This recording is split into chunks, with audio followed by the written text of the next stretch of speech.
Hey, Crystal Maiden here, and welcome to part 13 of Minish. And how appropriate that it takes place in the creepiest part of the game. Or at least it tries to be anyways.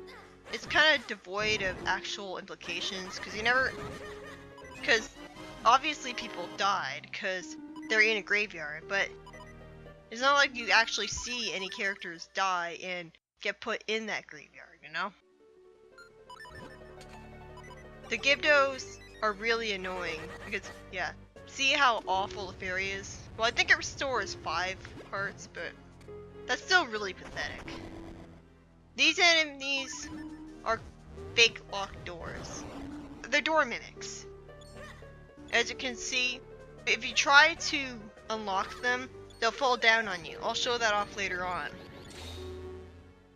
And you destroy them with bombs. Though it's unintuitive that you can destroy them at all. I like how there's a remix of the original Zelda 1 dungeon theme. And ironically enough, every remix that the Zelda franchise tries to do with the Zelda 1 dungeon theme is better than the original. But there are really annoying puzzles here. This one isn't so bad, but the one to the east of it was really annoying because it's really easy to have your clone Link get hit by the trap that's constantly moving around. It's bad enough that you have to navigate all of those blocks. This one isn't too bad though. I used to think that you had to wait for it to come back, but it turns out you can push these blocks. And that's why I hate block pushing puzzles, because you can't tell just by looking at a block that you can push it in what direction. So I always used to think that you couldn't use those blocks. I thought they were just there as walls to prevent you from going to the next key. This is a really short mini dungeon. And Gibdos are really annoying because of that attack right there. It's so easy for them to successfully grab you.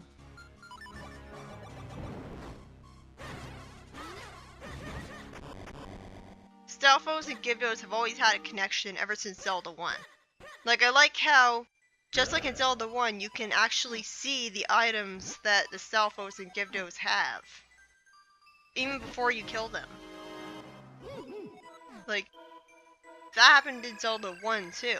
And that's pretty cool. It's not often that you see actual ghosts that you can actually talk to in Zelda games. Like, usually they're enemies and stuff. And see, this is a perfect example. There's often no NPCs around when you have a Kinstone fusion cutscene and it helps someone. Like, Angie wasn't there at all. And even the dogs weren't there.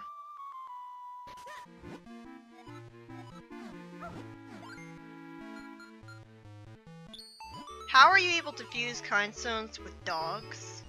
They don't even have opposable thumbs, let alone places to put their Kindstones. And how do you even understand the significance of fusing in the first place? Every time you talk to an NPC after they fuse a Kindstone with you, they'll talk about how they got good luck. You never actually see the good luck that they get. You get good luck, in that you get treasure. But you never actually see them benefit from it.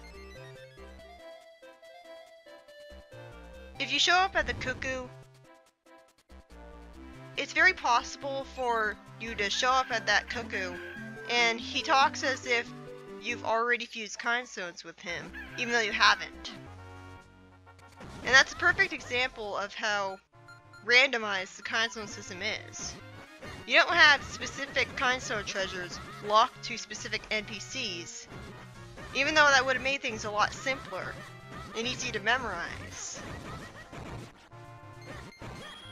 After a certain point in the game, you won't be able to fuse Kindstones with Cuckoo at all.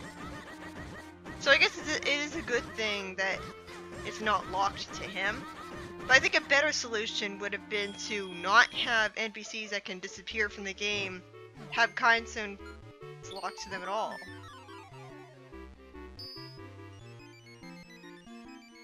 fusing Kindstones with the Oracles is a very good idea because they give you some of the top 10 best Kindstone rewards in the game.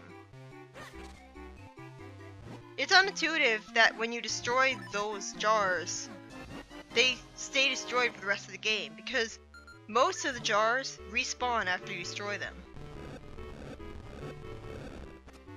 I love the fact that the charms change the color of your tunic. Like, I love the way it looks with different colors of tunics, but they stay changed for such a tiny amount of time. No you weren't. The last time I saw you, when you were in that mushroom house, you talked about how great it was. She's talking as if she wanted it to be renovated, but she really didn't.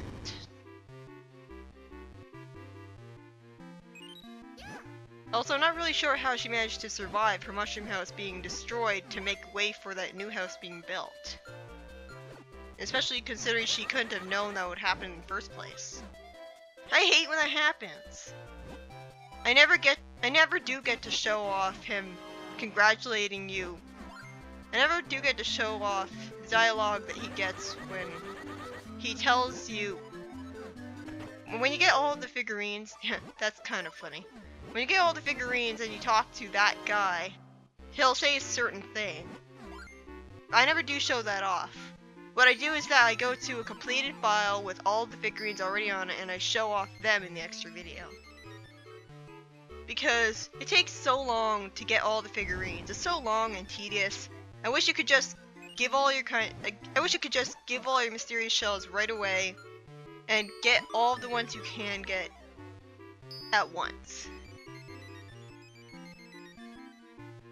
Like, you can't make, it's very easy to get mysterious shells as a reward and have them be wasted because you already have too many of them.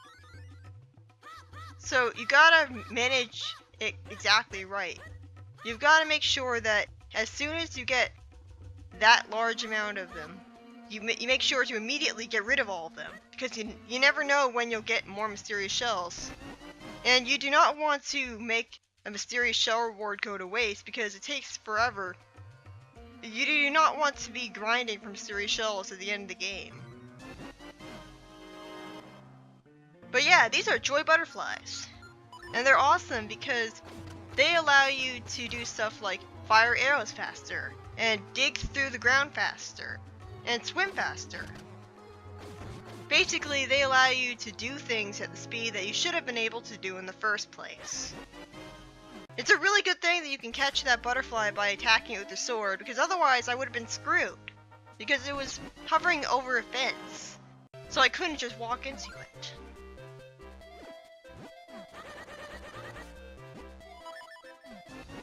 Got one Kinstone piece.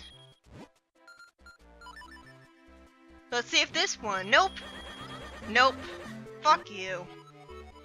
I hate when that happens. The bread sounds appetizing. I never actually tasted any of those varieties of bread in real life.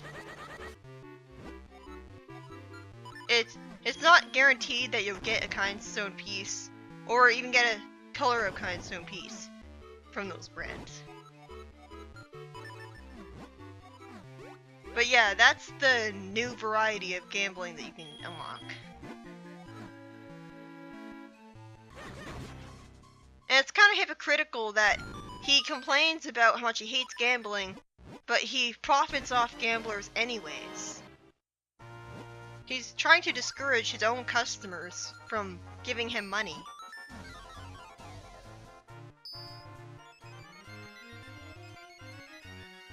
If you talk to the kid with the runny nose when he's on the east side of Hyrule Town, he'll actually follow you around. But he won't go inside buildings or leave the town, so he's kind of pointless. I don't think I ever showed that off because I forgot to. Because the NPCs go all over the town depending on what point in the game you're at. And that one kid, I forgot when he was at the east side of town. So here's the magical boomerang. It has the best control out of any boomerang in the franchise. You can move it in all sorts of different directions, although it still feels really stiff because it can't move. Like if you throw it facing north, you can't make it so that it moves in a full circle around you. You can't make it so that it goes behind you. And that's really lame and stiff. I don't know why it doesn't do that. It's arbitrary limitation. But other than that, it's a really great boomerang with really long range and everything. Still doesn't beat out the boomerang from Link's Awakening though. In this game, when you throw a boomerang, you're forced to stand still while you throw it. So waste a few seconds of your time. In Link's Awakening, you can just keep on moving and throwing the boomerang over and over again. So it's an even better weapon than the sword is, that and the fact that it one-shots everything. Nevertheless, the magical boomerang is one of the best rewards to get in the game. Even though by this point in the game you're not really going to be using it anymore. The boomerang is the most useful while you're going to the second dungeon, because you can save a bomb. And when you hit the ball bombs with the boomerang, they blow up immediately for some reason.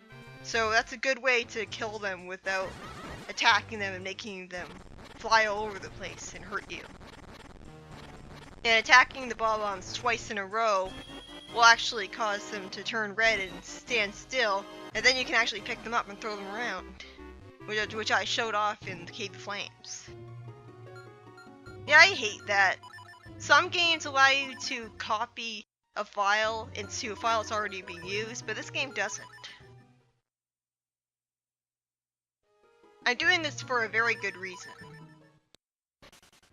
The reason is that I'm going to be showing off a glitch. You probably remember how every top-down Zelda game past Zelda 1 that I've showed off has its own variety of a walk-through walls glitch, where you can walk through the walls in the indoors areas and go to other indoors areas. While you can't get past that NPC, you can get past this one. What you do is that you hold down the sword button and back up towards the stairs, and then use the ocarina and try to go up the stairs at the exact same time. You'll enter this glitchy state where you'll be able to pass through the NPCs. Rolling in that state will crash the game, so make sure not to do that.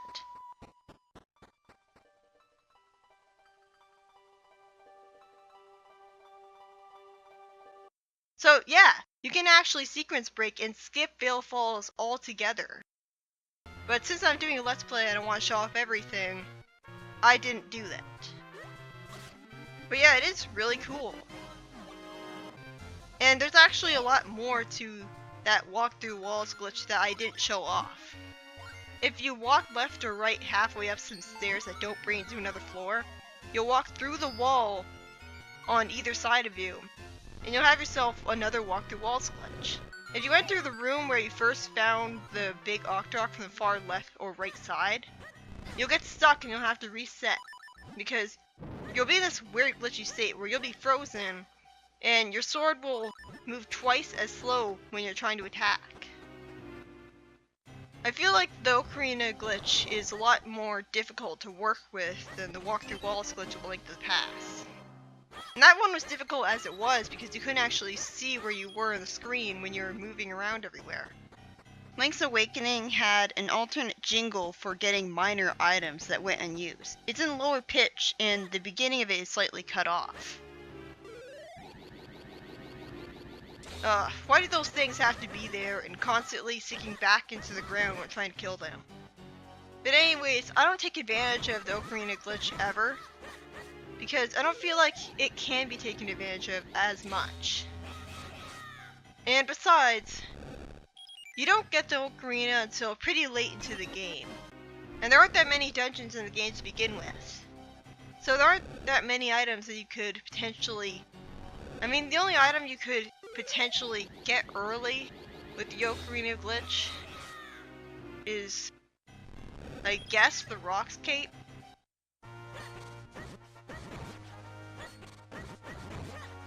I don't really know. I think people use the Ocarina glitch in speedruns all the time. But I don't really care enough to learn that much about how to take advantage of it. It's a walk-through walls glitch, but it's not nearly as good as the other ones. Why does he have to say that every time you find something that you can warp to? Why can't you just have it blow up and then that's it? I don't know why you can't jump. Like you were on the northern part of that. You're on the northernmost part of that ledge you could jump off of, but you can't jump off it for some reason. I like how you can dive into the pool and get rupees that way. Yeah, that one faked you out. Like, you'd expect there to be a like there, but there wasn't. Or rupee likes as they're called in this game. I think this is the only Zelda game, as far as I can remember, aside from Four Swords and Four Swords Adventures, that has rupee likes in them. With every other Zelda game, it's just regular likes.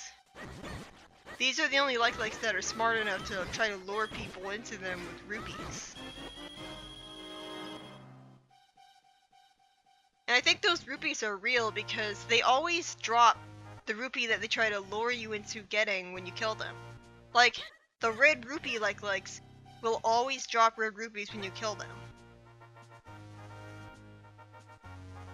For some reason, when you first enter this area, you'll have this graphical glitch where you look like you're standing normally, even though you're supposed to be climbing. And Eslo is sort of misleading here, because he acts like there's no way you can progress from here, even though he really should know better by this point. See you in the next part.